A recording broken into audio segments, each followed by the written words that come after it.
Hello everyone, welcome to my YouTube channel. আমি তোমাদের প্রিয়া। কেমন আছো তোমরা সবাই? তো আবারও চলে আসলাম আজকে নতুন একটা ব্লগ নিয়ে, একটা রেসিপি নিয়ে। তো আজকে হবে সোয়াবিন। তো চলো তোমাদের সঙ্গে শেয়ার করা যাক। তো দেখো, আমি সোয়াবিনটাকে ভিজিয়ে রেখেছিলাম। তো চলো এটাকে চিকেন, আমি এটাকে গরম জলে ভিজিয়ে রেখেছিলাম, তোমরা একটু ভিজিয়ে রাখবে।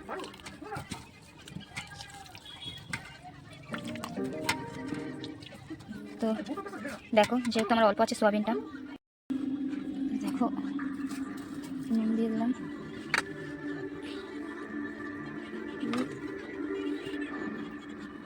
লঙ্কা। তো চলো ডিমটা ফাটিয়ে দিই, তারপরে দেখা হচ্ছে। তো দেখো ডিম দিয়ে হয়ে গেছে, চলো এটাকে মিক্সড করে নিই, পরে দেখা হচ্ছে। তো দেখো আমার এখানে মিক্সড হয়ে গেছে।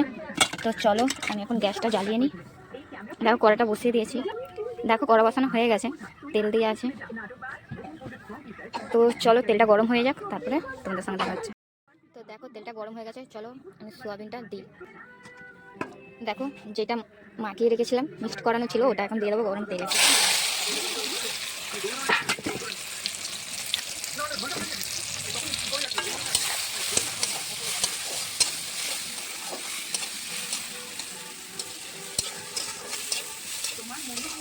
তো চলো এটা ভাজা হয়ে যাক, তারপরে তোমাদের সঙ্গে শেয়ার করবো। তো দেখো আমার এখানে ভাজা হয়ে গেছে।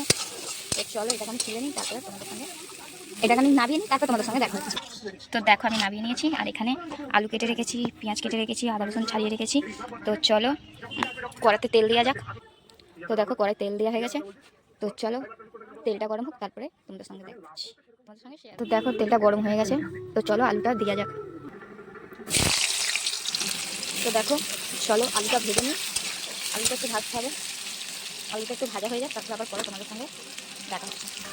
তো দেখো আমার আলুটা ভাজা হয়ে গেছে। তো চলো এটাকে নামিয়ে দিই, তারপরে দেখা হচ্ছে তোমাদের সঙ্গে। তো দেখো আলুটা আমি এখানে নামিয়ে নিয়েছি। তো চলো তেলটা গরম হয়ে গেছে। তো এখানে কিছু ফোড়নে দিয়ে যাক, তেজপাতা, এখানে আছে জিরে আর শুকনো লঙ্কা। চলো ফোড়নে দিয়ে দিই।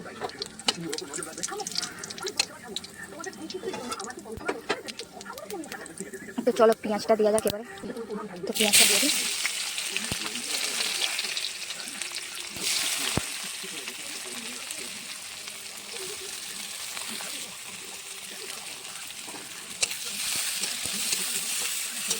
তো চলো পেঁয়াজটা ভাজা হয়ে যাক, ততক্ষণ আমি এই মশলাগুলো বেটে নিই। তো চলো দেখো পেঁয়াজটা ভাজা হয়ে গেছে, আমার এখানে মশলাটা রেডি হয়ে গেছে। দেওয়া যাক মশলাটা। সিলে বাটলে, হাতে বাটলে একটু মশলা তরকারি স্বাদটাই আলাদা হয়, এটা অবশ্যই সবাই জানে, তবু আমি বললাম। তো চলো এটা একটু ভাজার জন্য দিই, হালকা যাতে গন্ধটা চলে যায়। তো দেখো এবারে হলুদ দিয়ে দিলাম, লঙ্কা দিয়ে দিলাম, এটা ধনে। আমি জিরেটা দেবো না এখানে, যেহেতু আমি জিরেটা ফোড়নে দিয়েছি, আর গুঁড়োটা অ্যাড করলাম না। এখানে নুনটাও দিয়ে দিলাম, আমি এখন নুনটা কমই দেবো, যেহেতু আমি সোয়াবিনটা ভাজার সময় একটু নুন অ্যাড করা হয়েছিল আমার। একটু জল দিই। তো চলো জলটা দিই, লঙ্কা দিই,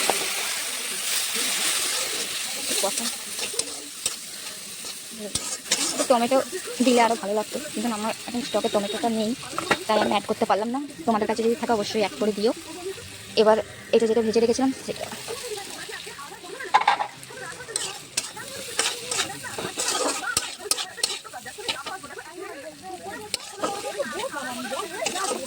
তো চলো এটা একটু কষানো হোক, তারপরে তোমাদেরকে আবার দেখাচ্ছি। তো চলো এটা হয়ে গেছে, এবারে ভাজা আলুটা দিয়ে দিলাম।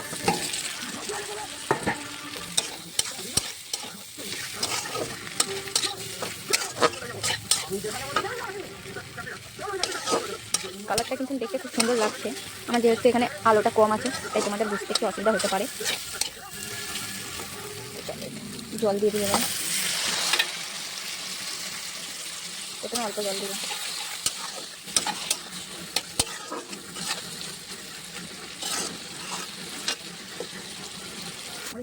তো দেখো আমি এখানে জল দিয়ে দিয়েছি। তো চলো এটা হোক, তারপরে দেখা হচ্ছে তোমাদের সঙ্গে। এখন আমি চাপা দিয়ে দিচ্ছি, পরে দেখাচ্ছি। বাই। তো দেখো আমার তরকারিটা রেডি হয়ে গেছে। কেমন লাগছে তরকারিটা তোমরা অবশ্যই কমেন্ট করে জানিও। তো তোমরা দেখতেই পেলে আমার তরকারিটা কমপ্লিট হয়ে গেছে। রুটি দিয়ে খাওয়ার জন্য তরকারিটা শুকনো শুকনো করা হয়েছে। তো চলো আজকের মতন ভিডিওটা এইটুকুনিই থাক। ভালো লাগলে ভিডিওটা অবশ্যই লাইক কমেন্ট শেয়ার সাবস্ক্রাইব করে দিও। আর আমার পাশে থেকে তোমরা কে কী ভিডিও দেখতে চাও আমাকে অবশ্যই কমেন্ট করে জানিও। Bye bye, good night.